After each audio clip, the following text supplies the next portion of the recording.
Perseguido e perseguidor.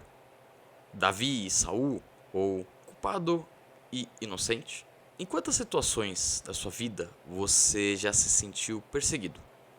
Sei lá, não no sentido extremo da palavra, pelo menos eu espero, mas talvez alguma dívida que venha te perseguindo, né? Alguma dificuldade financeira, algum problema no trabalho, algum colega de trabalho que te faz mal, ou então algum problema de saúde, talvez, problema com vizinhos, né? Dificuldades que nós todos temos no dia a dia. Mas aí vem uma outra pergunta. E em quantas situações do dia a dia você é o perseguidor? A gente já vai aprofundar nisso. E para aprofundar, vamos abrir a palavra do Senhor. Então vamos abrir em 1 Samuel 22. A partir do versículo 11. 1 Samuel 22, a partir do 11. Então o rei Saul mandou chamar Aimeleque e todos os seus parentes, que também eram sacerdotes em Nob. E eles foram para o lugar onde ele estava. Saul disse a Aimeleque: Escute, Aimeleque. As suas ordens, senhor, respondeu ele. Saul lhe perguntou: Por que é que você e Davi se juntaram para fazer planos contra mim? Por que você lhe deu comida e uma espada e perguntou a Deus o que ele devia fazer? Agora Davi se virou contra mim e está esperando a hora de me atacar. Aimeleque respondeu, versículo 14. Davi é o oficial mais fiel que o senhor tem. Ele é o seu próprio genro, o capitão da sua guarda pessoal e muito respeitado por todas as autoridades do país. Será que esta foi a primeira vez que eu perguntei a Deus o que Davi deveria fazer? Claro que não. O senhor não deve acusar a mim nem ninguém da minha família de estarmos fazendo planos contra o senhor. Não sei nada a respeito disso. Então o rei disse: Aimeleque, você e os seus parentes vão morrer. 17. Em seguida disse aos guardas que estavam ali perto: Matem os sacerdotes de Deus, o Senhor. Eles se juntaram com Davi e não me disseram que ele havia fugido, embora soubessem disso o tempo todo. Mas os guardas se recusaram a levantar a mão para matar os sacerdotes do Senhor. Então Saul disse a Doeg: Mate-os você, e Doeg os matou. Naquele dia ele matou 85 sacerdotes de Deus. Saul também mandou matar todos os outros moradores de Nob, a cidade dos sacerdotes. Homens e mulheres, meninos e criancinhas, o gado, os jumentos e ovelhas, todos foram mortos. Tá, mas o que isso tem a ver com o tema? Eu exemplifiquei sobre Davi e Saul porque é uma história que nós ouvimos muito falar a respeito de perseguição, no sentido de que Saul perseguiu Davi. Então nós tínhamos ali Davi, que era fiel ao Senhor, tinha um coração voltado ao Senhor, que estava recebendo destaque no exército de Saul, no exército de Israel, e que um dia viria a ser rei. Ele já havia sido ungido rei, estava ali nos preparativos, né, aguardando até o dia em que o Senhor realmente completasse essa boa obra. Ao mesmo tempo, Saul era rei. E Saul tinha diversos problemas, ele foi bem desobediente, né, e chegou a tal ponto que, diante daquilo que se falava sobre Davi, diante do destaque que Davi estava recebendo, Saul começou a perseguir Davi. Davi, né, estava fugindo, se escondendo, e começou essa caça aí de gato e rato.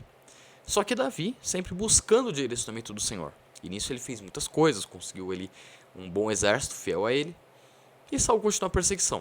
E nesse momento, onde acabamos de ler, em 1 Samuel 22, vemos algo muito interessante. Nós vemos um momento em que Saul, ele pega um dos sacerdotes ali do templo, Aimeleque, pega a família dele, e ele vem indagar a respeito de por que os sacerdotes estavam ajudando Davi. E a resposta de Aimeleque é muito interessante, porque mostra que todos reconheciam, né, pelo menos ali na caça sacerdotal era bem aparente, que Davi era fiel a Saul. Não havia motivos para essa perseguição e nem para acreditar que os sacerdotes estavam envolvidos no esquema. E aí Saul comete, né, essa atrocidade que é querer matar os sacerdotes que estavam fazendo o serviço do Senhor, estavam consultando a Deus, e eles foram mortos. Vários inocentes foram mortos, a cidade ali foi basicamente dizimada e a perseguição continuou. E fazendo um paralelo, Davi, em contrapartida, quando ele teve a chance de matar Saul, ele não fez, considerando Saul ungido do Senhor.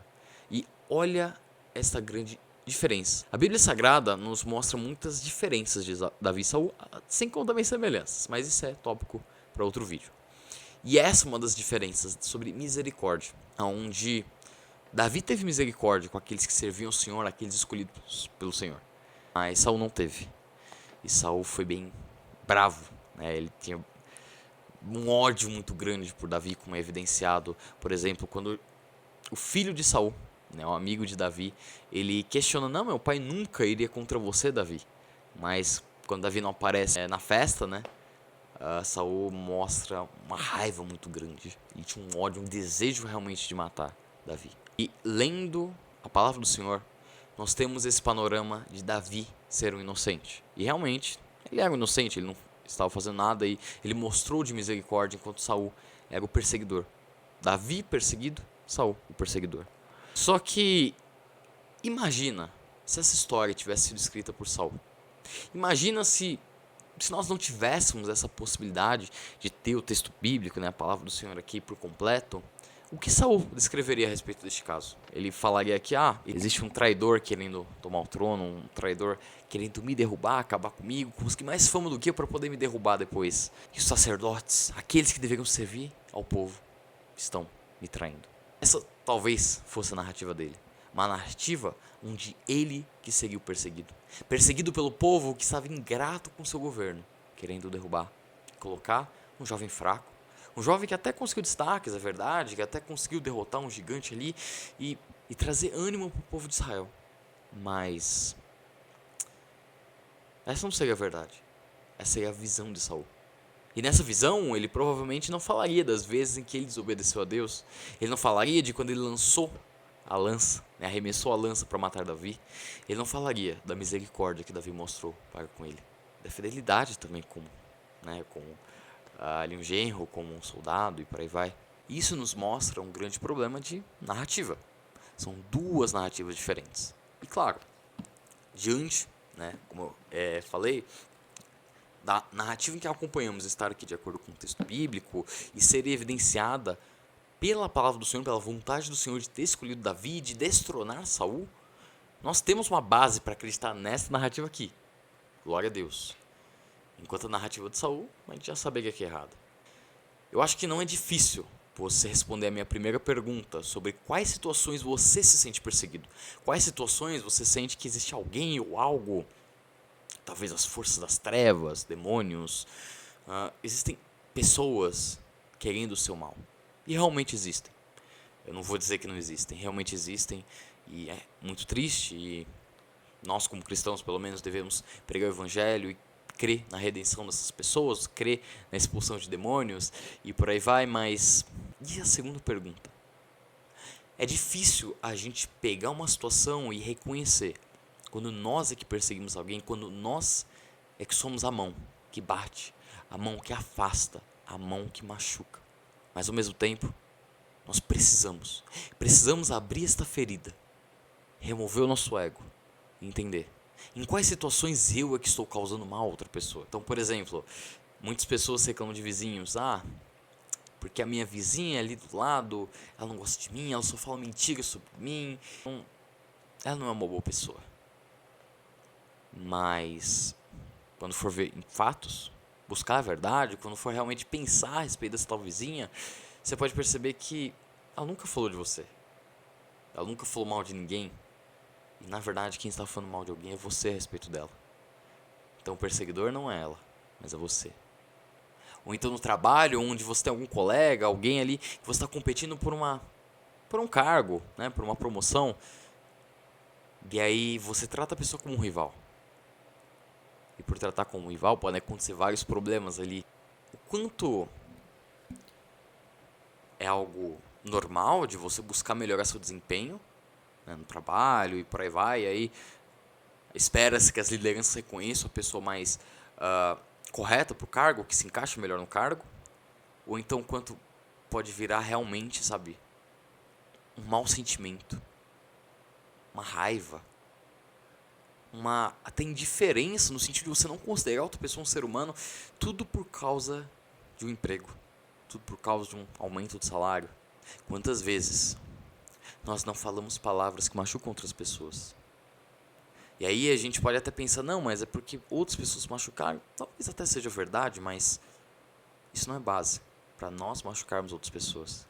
Nós podemos ser ao mesmo tempo perseguidos e perseguidores, em situações diferentes ou até contextos parecidos, muito próximos, mas precisamos refletir. É tudo uma questão de poder e de quem é afetado por esse poder. É uma questão de quem poderia ceder primeiro para aplicar misericórdia, estender a mão e falar, olha, eu errei, eu peço perdão, eu te machuquei. Isso não pode continuar dessa forma. Nós, seres humanos, muitas vezes, criamos histórias na nossa cabeça onde nós somos os perseguidos. Tá colocar debaixo do tapete os nossos erros. Mas vamos fazer o exercício. Quando nós formos perseguidos, dermos outra face. Fazermos sim a nossa parte, o que for necessário para tentar sair dessa situação, mas da maneira correta. Oferecendo, como eu falei, misericórdia, oferecendo o outro lado. Mas também vamos fazer o exercício de refletir. Quando é que nós é que estamos machucando? Quando é que nós somos os opressores? Quando é que nós podemos tomar a iniciativa para que outras pessoas sejam curadas? Para que o ciclo de ódio, o ciclo de destruição do pecado pare. Quando é que nós podemos agir como Saul poderia ter agido? Onde ele poderia ter parado aquela perseguição e, não sei, talvez Deus direcionasse de uma outra forma para que Davi fosse rei e Saul se aposentasse, eu não sei. A gente não tem como saber porque a palavra nos mostra que Saul não tomou esse caminho. Ele tomou o caminho de até o final continuar perseguindo. Ele tomou o caminho que o levou até a morte, até a perdição. Mas nós podemos fazer diferente. Nós podemos buscar enxergar isso. Enxergar onde que nós é que temos que ceder. Onde que nós é que devemos ser a diferença. E não me entenda mal, se você é um perseguido, se você está passando por uma situação difícil, oro para que o Senhor te conforte, te console e te proteja. E que muito em breve você tenha boas notícias de como o Senhor te livrou de uma situação difícil. Mas é aquilo. Nem sempre nós somos os inocentes. Pelo pecado todos somos culpados e só por Cristo somos salvos. Mas ainda assim, falando em situações que envolvem consequências aqui na terra, nem sempre nós é que somos inocentes esperando por um resultado a nosso favor. Muitas vezes nós somos os que têm que ceder primeiro. Nós somos aqueles que causam trauma no coração das pessoas. Nós somos aqueles que, num relacionamento abusivo, podemos ser os abusadores. Num trabalho onde pessoas são oprimidas, podemos ser os opressores. Podemos ser os maus vizinhos, os maus pastores, os maus irmãos, os maus filhos, os maus pais. Mas eu venho anunciar a boa notícia. Eu falei sobre Saul. E eu venho anunciar uma boa notícia. Saul tomou um caminho errado. Mas, por exemplo, Paulo, ele foi pelo outro caminho, onde ele literalmente era um perseguidor. E Deus o transformou num perseguido, não simples puramente por um sofrimento sádico, não. Mas porque Paulo, ele foi transformado para falar da mensagem que muda o mundo, que muda os corações e que traz a salvação. Paulo, ele foi perseguido por conta do evangelho.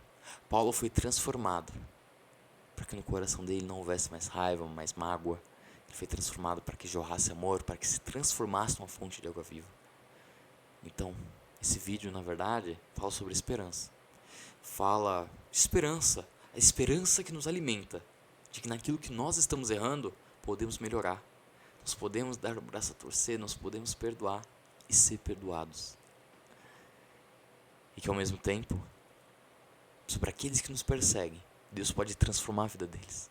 Deus pode nos livrar de todo mal, espiritualmente falando, que nos acompanha e tenta nos destruir. Deus pode todas as coisas. E temos que nos agarrar nessa esperança, nessa virtude, nessa verdade.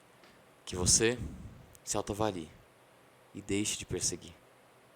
Para abraçar, para aconselhar, para estar junto. E no resto, Deus vai te suprir. Deus vai cessar a perseguição. E novas perseguições irão chegar. Eu poderia falar que não vai haver mais, mas isso só quando estivermos com Jesus.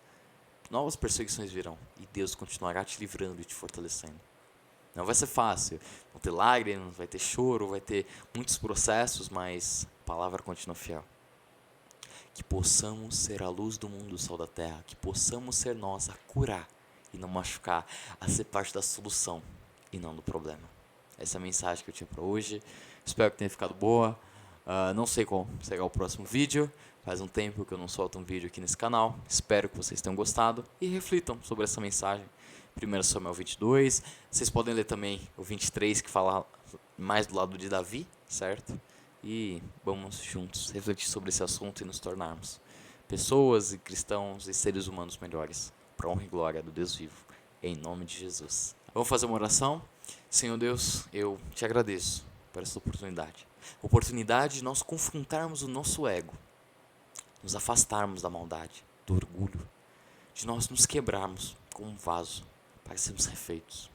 Senhor, que em todas as situações em que nós é que somos os vilões, porque praticamos o mal, porque nós agredimos, porque nós falamos mal, porque nós xingamos, nós tomamos o caminho errado, que o Senhor nos perdoe e nos ajude a sermos transformados, nos ajude a pedir perdão, a oferecer o perdão, nos ajude a consertar nossos erros, a curar pessoas que nós machucamos. Senhor, nos ajuda a não sermos mais perseguidores, pois a Tua mensagem, a Tua vida nos chamou para sermos filhos de Deus, filhos que muitas vezes serão perseguidos, mas da mesma forma eu peço que o Senhor nos livre de sermos perseguidores, que o Senhor nos livre das perseguições, cuidando de nós a cada dia.